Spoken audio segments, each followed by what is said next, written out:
Lalu bagaimana memastikan Polri memproses dan mengadili pelaku baik yang di lapangan maupun para pengambil kebijakan di level komando? Kita bahas bersama dengan Ketua PBHI Julius Ibrani dan juga Penasihat Kapolri Pak Arianto Sutadi yang telah bergabung bersama kami di Kompas Petang. Selamat sore semuanya. Selamat sore. Selamat sore. Saya ke Bang Julius dulu. 10 Ya. orang nih Bang ya, sekali lagi saya tekankan, ini 10 orang tewas dalam rentetan demo yang terjadi. Apa yang menjadi catatan Anda, terutama tindakan aparat sejauh ini? Ya, ini hal yang paling fundamental sekali ketika fungsi kepolisian yang namanya melakukan fungsi keamanan dalam negeri itu tidak didasari pada pendekatan hak asasi manusia.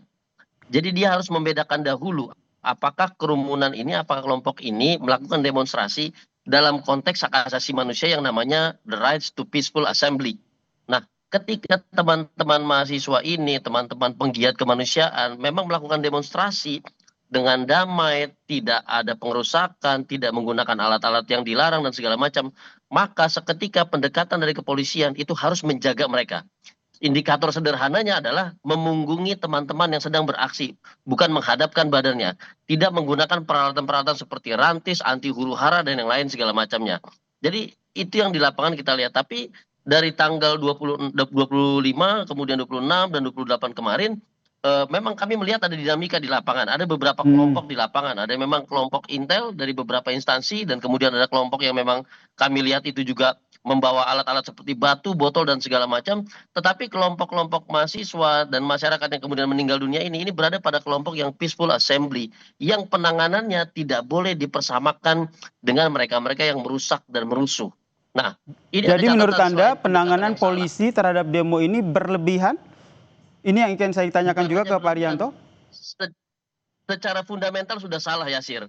Jadi ibaratnya ketika dia demonya adalah berbasis konsep hak asasi, dia dijagain. Oke. Ketika dia demonya rusuh, dia ditertibkan. Nah, ini demo damai, hak asasi, tetapi kemudian dia direpresi. Ini konsep yang salah. Itu yang pertama, Yasir. Yang kedua adalah kami juga melihat bahwa di sini ada kelemahan intelijen kita, intelijen kepolisian, untuk memilah-milah kelompok mana yang memang perusuh, yang membakar, merusak dan segala macam, yang merupakan intelijen dari negara juga, dan kelompok mana yang merupakan mahasiswa yang membela hak asasi manusia. Nah, dua titik kunci itu yang kemudian menyebabkan banyaknya teman-teman yang dipersamakan dengan para perusuh, ada yang dikriminalisasi, Del Pedro baru saja diumumkan, kemudian juga ada yang terkena tindakan represi hingga luka-luka dan bahkan meninggal dunia gitu. Menarik tadi yang disampaikan oleh Bang Julius ya, ada kelemahan intelijen sehingga tidak bisa memilah-milah mana yang benar-benar murni pendemo, mana yang benar-benar ada oknum ataupun yang menghasut. Ini yang ingin saya tanyakan kepada Yanto, betul demikian, tapi jangan dibahas dulu ya. Kita akan lanjutkan diskusi kita usai jeda berikut ini.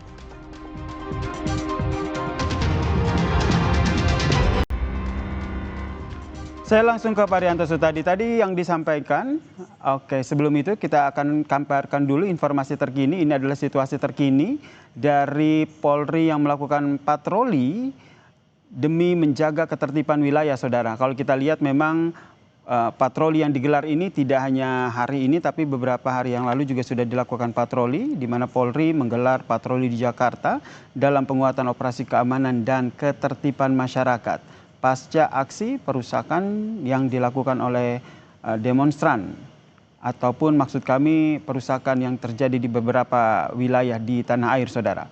Operasi ini, saudara, dilakukan untuk menjamin rasa aman bagi masyarakat. Karena kalau kita lihat Polri memang berkomitmen untuk menjaga situasi kondusif dan memahami keresahan dan kekhawatiran masyarakat.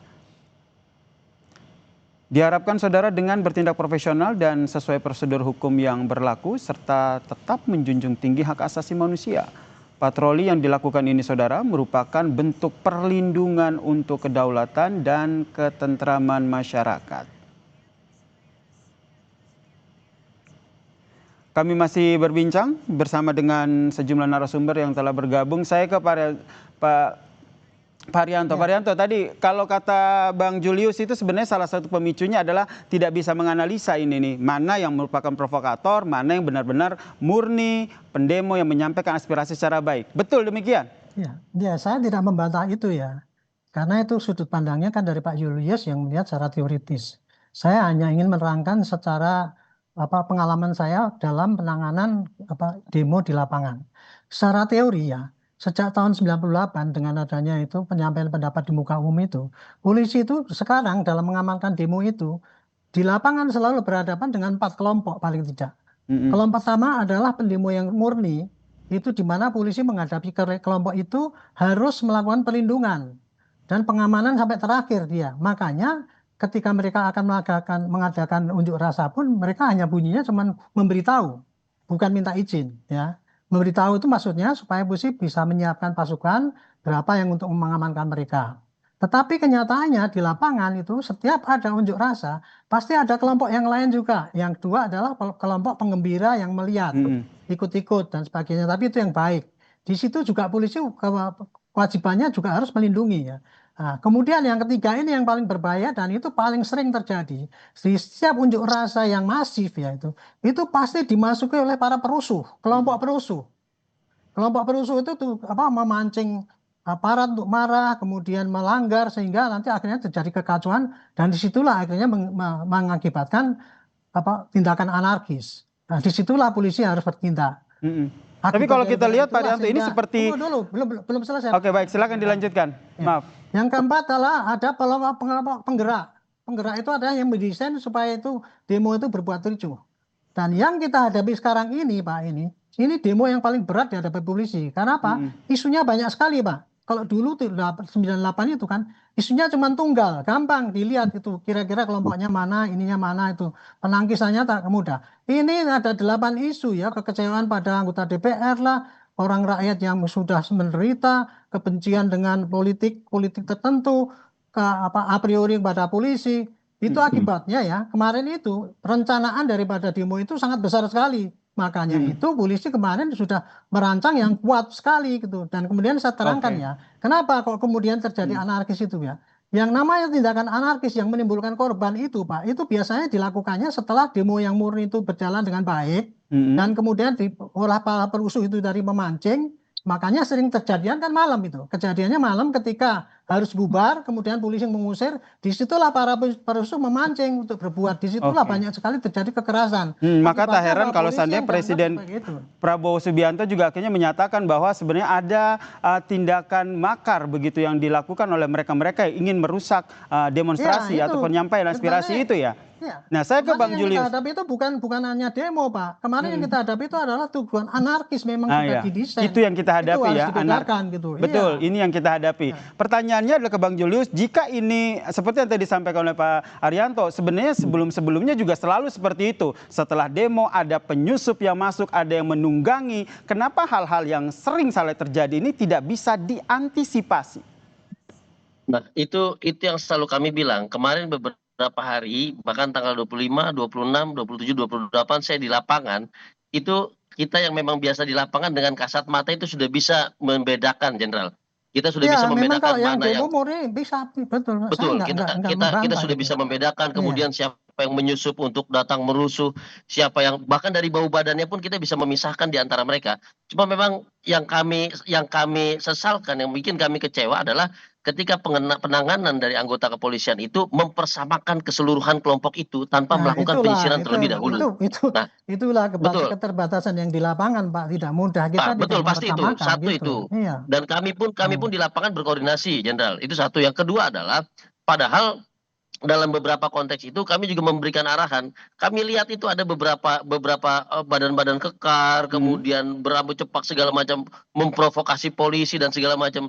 Lalu kami sampaikan bahwa itu adalah perusuh-perusuh yang bukan dari kita. Tapi tetap saja responnya sama terhadap semua perusuh. Nah, ini yang saya katakan satu membaca eskalasi itu penting untuk membaca secara terukur dan terlebih lagi melakukan mapping terhadap kelompok-kelompok yang ada di dalam kerumunan masa unjuk rasa itu. Berarti Mas Julius melihat ini pola-pola yang dilakukan ini pola-pola baru atau sebenarnya pola-pola yang lama yang terulang lagi? Ini pola-pola yang lama ya, Sir. Ini pola-pola yang sama, pola-pola yang lama dari mulai demo tahun 2002, 2006, 2008 kenaikan BBM dan seterusnya. Ini pola-pola yang sama gitu. Nah, itu yang pertama. Yang kedua adalah kami juga tidak melihat ada kepemimpinan di dalam mendinamisasi tim pengamanan di tubuh anggota kepolisian. Yang kami lihat itu betul-betul terpojok kemudian kemudian dia melakukan hal yang defensif dan bahkan represif.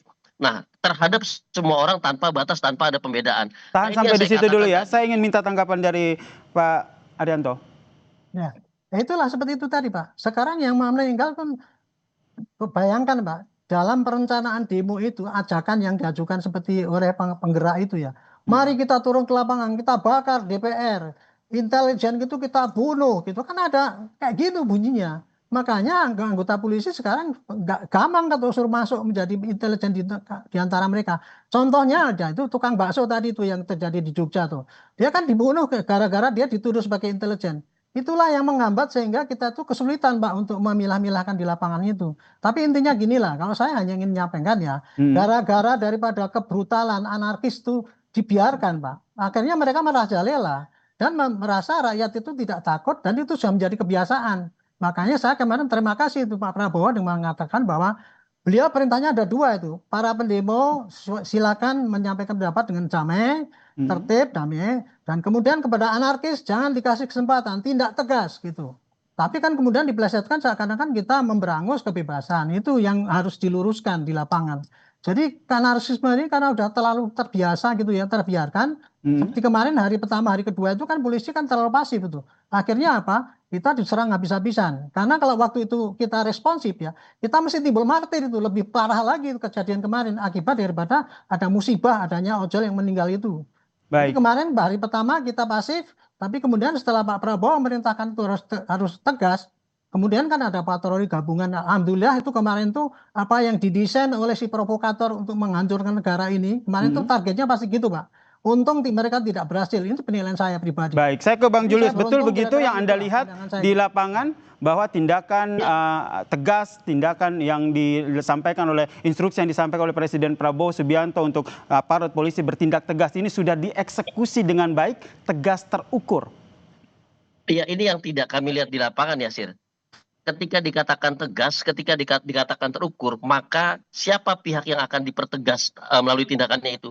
Ketika dikatakan oleh terukur, sejauh mana tindakan itu, kepada siapa itu diberlakukan? Yang pertama tadi harus dijawab bahwa tanggal 25 tadi saya perhatikan betul Mas Ade Ari ketika membicarakan bahwa telah diperhatikan sejak tanggal 25 sudah dimonitor dan segala macamnya. Artinya sebetulnya bacaan ini sudah ada. Ketika bacaan ini sudah ada, artinya seharusnya sudah bisa dipilah-pilah mana kelompok perusuh, mana yang memang masyarakat murni yang tadi Jenderal Arianto jelaskan. Dan kemudian bisa diimbau untuk melindungi diri, kemudian memisahkan diri dari kelompok perusuh, bahkan menjaga diri. Dan itu kan tujuannya sama dengan apa yang diperjuangkan oleh aparat keamanan juga agar terjadi unjuk rasa yang damai, menyampaikan pesan gitu ya, menyampaikan pesan kepada negara. Nah, ini yang tidak terjadi. Yang dihadapi oleh teman-teman adalah kita diperlakukan sama seperti para perusuh. Jadi tindakan tegas itu lebih kepada tindakan yang represif dan tidak terukur, bahkan melampaui ukuran yang seharusnya. Jadi Tapi menurut setuju, Anda apa yang Jenderal disampaikan Prabowo, Arianto, Presiden Prabowo terkait dengan adanya makar dalam aksi rentetan demonstrasi ini beralasan atau seperti apa? itu tentu harus dipertegas. Kalau kalimatnya menggantung seperti itu, Yasir, maka tentu ada kelompok-kelompok pro demokrasi, mahasiswa, masyarakat yang menuntut haknya untuk lebih baik lagi, itu merasa dipersalahkan, merasa dianggap bahwa mereka bagian dari makar. Padahal tidak demikian. Makanya saya katakan, mapping mana yang perusuh mana yang bukan itu penting. Kalau mengatakan bahwa ini ada demonstrasi yang disusupi, maka siapa yang menyusupi itu tidak pernah dijawab.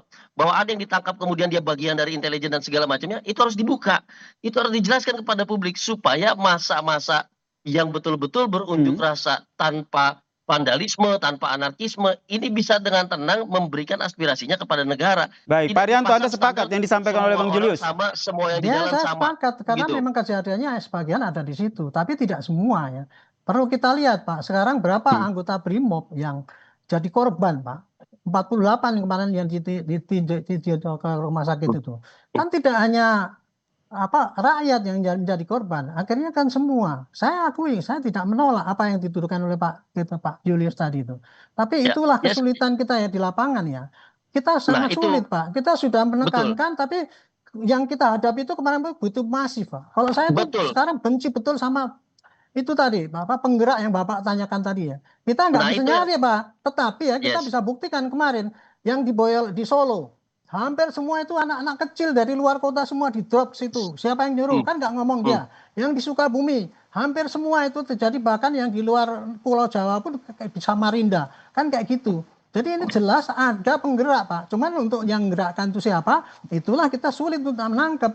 Tetapi penggerak itu kita yakin ada, Pak. Jadi mari ya kita hadapi bersama-sama gitu loh. Baik. Dengan sekarang ini kita diadu domba, mereka senang-senang, kita berebut sendiri gitu, saling menyalahkan. Itu yang Baik, terjadi, baik. Pak, itu. Yes, itu pandangan yang kita, tadi Pak. ingin saya, Nah. Jenderal. Dan itu ini yang ya, tadi ingin saya respon. yakin antara Bang Julius dan juga Pak Rianto ini sepakat ya, dari diskusi kita sepakat bahwa jangan sampai ada yang memprovokasi demo ataupun Ya. penyampaian aspirasi ya. Sepakat soal ini ya diadu kita. domba. Jangan diadu domba kita itu, Betul, Pak. jangan diadu domba, jangan terprovokasi, sampaikan aspirasi secara tertib dan pemerintah juga harus merespon dengan baik. Terima kasih Ketua PBHI Julius Ibrani dan Mari, juga ada Julius. penasihat Kapolri Pak Rianto Sutadi telah Jenderal, bergabung terima bersama kasih. kami di Kompas Petang. Salam sehat semuanya.